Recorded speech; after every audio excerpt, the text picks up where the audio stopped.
Bonjour à toutes et bienvenue dans ce nouvel épisode d'Éclat de tradition. Alors aujourd'hui on va parler d'un sujet qui peut paraître parfois intimidant, mais qui apporte, je pense, beaucoup de paix et de légèreté dans nos vies. C'est le désencombrement de son intérieur. Alors je vais vous guider pas à pas pour commencer cette démarche tout en douceur pour un foyer plus apaisé.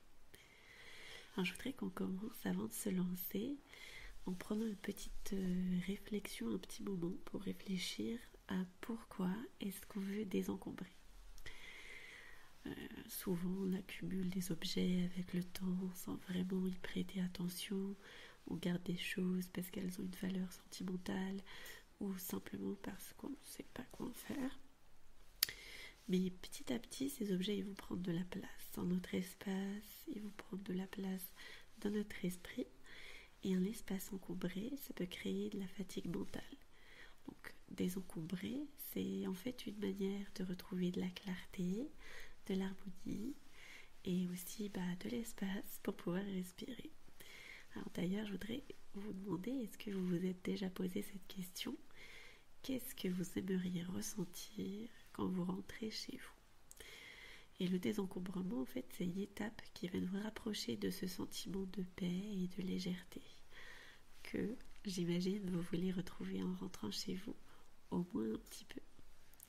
Alors, le premier conseil pratique que je voudrais vous donner, c'est d'abord de commencer petit et de se fixer des objectifs.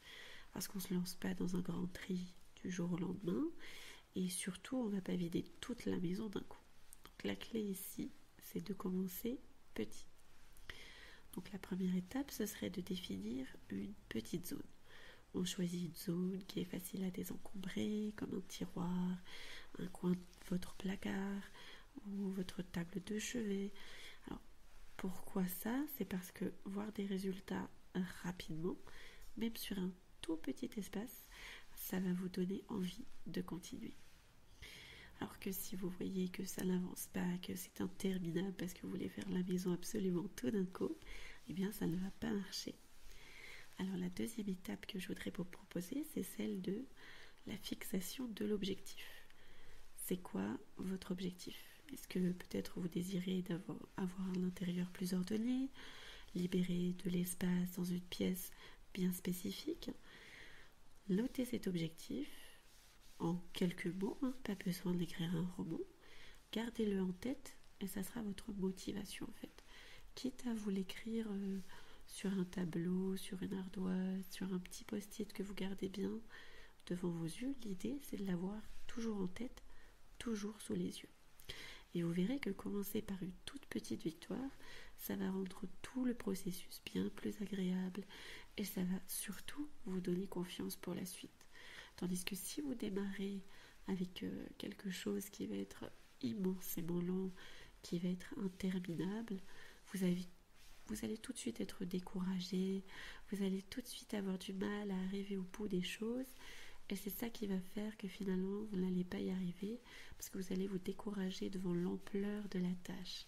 Alors que l'intérêt de prendre des petites tâches par-ci par-là, c'est que vous allez vous dire chouette, ce tiroir c'est un vrai plaisir quand je l'ouvre, il est parfait, il est absolument bien rangé et ça me fait plaisir de l'ouvrir, ça me fait plaisir de regarder à l'intérieur.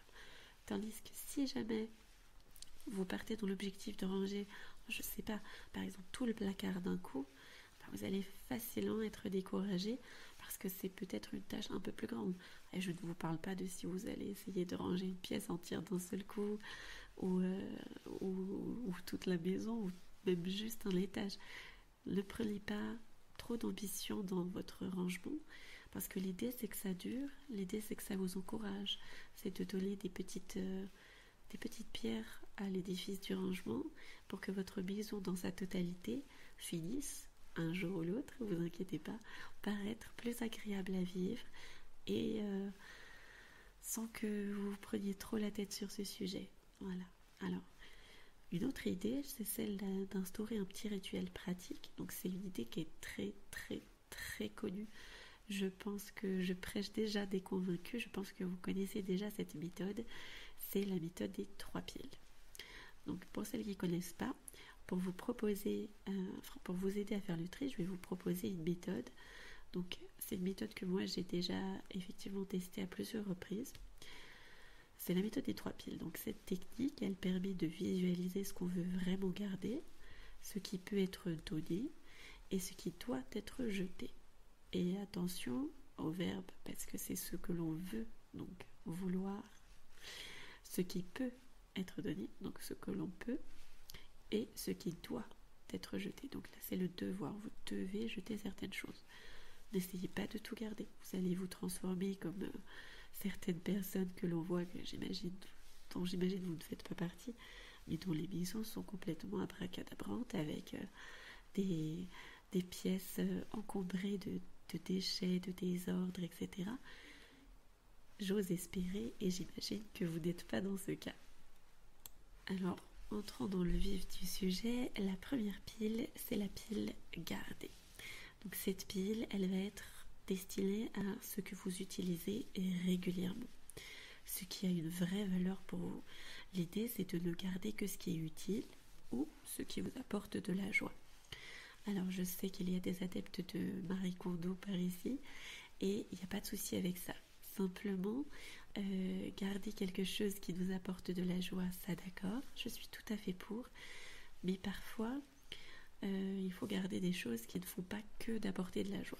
Et j'ai beaucoup de mal à dire que mon balai m'apporte de la joie, quand bien même il me permet d'avoir une maison un peu rangée. Alors, c'est un point de vue, mais c'est pour ça qu'en tout cas, je préfère rajouter ce qui apporte de la joie. Bien sûr, vous n'allez pas jeter vos photos auxquelles vous tenez naturellement, mais surtout aussi ce qui vous est utile. Gardez vos casseroles, même si elles ne vous apportent pas de joie et que vous détestez cuisiner, vous en avez besoin. Il ne faut pas les oublier. Et n'oubliez pas non plus tout ce qui est essentiel pour votre travail, même si sur le moment votre travail peut-être vous déplaît, etc. Ne vous permettez pas non plus d'aller faire cette méthode avec des affaires qui ne vous appartiennent pas. Je sais que les adeptes de Marie Kondo suivent donc ce qu'il y a écrit dans son livre, La magie du rangement, et pour l'avoir lu, je dois dire que je ne suis pas d'accord avec certains points, mais un des points, c'est le fait de ranger ce qui n'est pas à soi. Vous pouvez encadrer par exemple vos enfants, si vous voulez qu'ils rangent et qu'ils fassent un petit tri, il n'y a pas de problème là-dessus, ou bien au contraire, ça peut les inciter. Mais surtout, ne rangez rien à leur place, dans le sens où vous ne pouvez pas vous permettre de trier. Bon, en dessous de 3 ans, je ne dis pas, évidemment faites-le. Mais au-delà, incluez-les au moins un tout petit peu dans le processus pour qu'ils apprennent à gérer eux-mêmes leurs affaires, pour qu'ils apprennent à faire ce processus de réflexion aussi. Voilà. Alors, je vais rapidement passer là-dessus. Je pense que vous avez saisi. La pile numéro 2, c'est la pile à donner. Donc là, il s'agit d'objets qui sont en bon état, qui pourraient faire le bonheur de quelqu'un d'autre. Vous pouvez penser à des associations, à des proches, à des centres de dons. Il y a un site internet qui s'appelle Give, qui est très intéressant aussi à ce sujet. En plus, l'avantage de ce genre de site, c'est que ça vous permet de prendre contact en fait avec tout simplement des personnes qui sont autour de vous, qui sont dans votre localité. Ça vous permet de faire connaissance aussi avec pas mal de monde en fin de compte. Par contre, petite parenthèse sur le fait de donner à des proches. Faites attention à ce que si vous donnez à des proches, ce soit que ça ait une vraie valeur. Ne faites pas don de quelques de vos affaires que vous n'osez pas jeter, parce que dans ce cas-là, ça va pas bien marcher, puisque vous risquez de les revoir et donc de vouloir les récupérer, ou carrément de les récupérer, ou enfin ce genre de choses. Donc faites que ça ait vraiment un sens, le fait de donner à un proche, que ce soit pas juste donner à un proche pour donner à un proche, et qu'il y ait réellement quelque chose soit pertinent. Voilà. Et enfin, la pile numéro 3, c'est la pile à jeter. Donc ici, on met tout ce qui est usé, ce qui est cassé, ce qui a plus d'utilité. Et je veux aussi ajouter une chose, c'est les choses qui nous font du mal. N'hésitez pas à jeter quelquefois. les choses qui vous font penser à des choses désagréables, qui vous rappellent les mauvais souvenirs. Peu importe en fait que ça ait eu un prix, etc. Alors je vous dis pas de jeter votre argent par les fenêtres, bien sûr, mais si c'est quelque chose qui vous fait du mal, vraiment le gardez pas. Je pense aussi aux objets ayant appartenu à des personnes décédées ou ce genre de choses. Essayez de ne pas vous entourer de souvenirs tristes, de ne pas vous entourer de choses qui ne sont pas positives, etc. Oui, certes, il faut se rappeler, par exemple, le cas des personnes décédées est très spécifique et très particulier, mais oui, il faut s'en rappeler, mais il ne faut pas non plus s'enfermer dans le souvenir. Et si c'est quelque chose qui vous blesse à chaque fois que vous passez devant, ça ne va pas vous aider. C'est quelque chose qui peut sembler dur, mais en jetant ce genre d'objet, on va faire de la place pour ce qui compte vraiment, pour ce qui est nouveau, pour ce qui nous parle sur le moment, à cet instant. Et je pense que c'est ça qui compte le plus sur le moment. Je pense que en guise de petits rituels, on peut essayer d'organiser aussi ce que l'on garde. C'est-à-dire qu'une fois que votre trait est terminé, on va essayer de ranger ce qu'on a décidé de garder pour que chaque chose ait sa place. Si vous vous dites à un moment donné, je veux garder, j'en sais rien, tel bibelot, mais sur le moment, vous le gardez, vous le posez juste sur votre table. Si ça n'est pas une place où c'est viable parce que vous devez le déplacer sans cesse, par exemple, ça ne va pas marcher. Ça ne va pas être une organisation qui va être viable sur le long terme. Donc là, votre intérêt, c'est d'essayer de trouver à chaque objet son emplacement, qui soit définitif, qui soit rangé, de préférence pas perpétuellement sur une surface, etc. On peut essayer par exemple d'utiliser des boîtes pour les petits objets ou des paniers, enfin essayer de regrouper ce qui va ensemble. Et c'est là où je peux être d'accord avec Marie Kondo, c'est le sens de chaque objet a une sorte de petite maison et vous le mettez à l'intérieur avec d'autres objets semblables. Et vous n'essayez pas de tout éparpiller, sauf bien sûr pour les choses qui se justifient, mais la plupart du temps c'est quand même assez rare qu'on ait besoin d'éparpiller beaucoup de choses. C'est aussi important d'essayer de placer les objets que vous utilisez le plus souvent à portée de main et de garder les objets qui sont saisonniers ou qui sont plus rarement utilisés.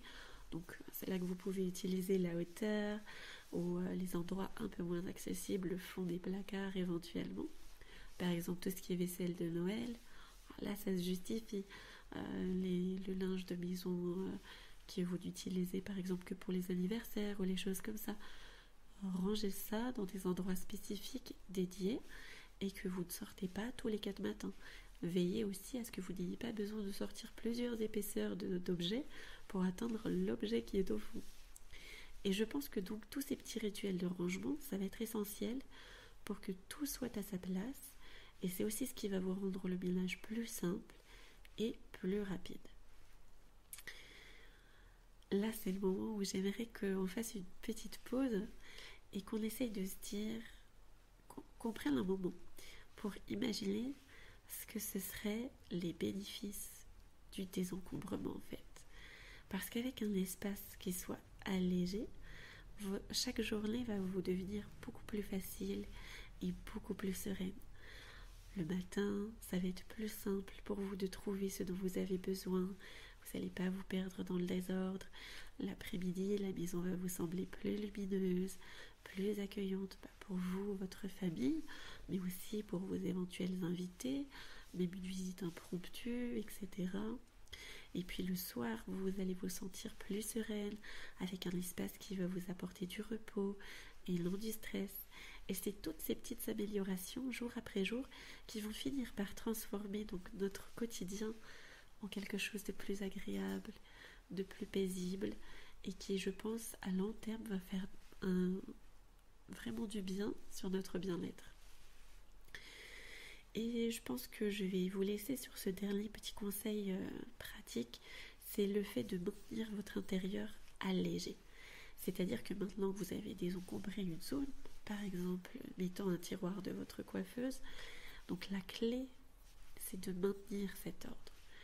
Alors, je vais vous proposer des petites habitudes qui me paraissent assez simples et qui vont vous aider, j'espère, à garder un intérieur allégé et harmonieux. C'est chaque semaine déjà de prendre 5 minutes pour vérifier une petite zone, donc une que vous avez déjà rangée dans votre grand rangement par exemple. Donc ça peut être une étagère, ça peut être un tiroir. Et ça va vous empêcher d'accumuler à l'intérieur des objets qui vont être inutiles ou qui vont être pas à leur place, qui vont être difficiles à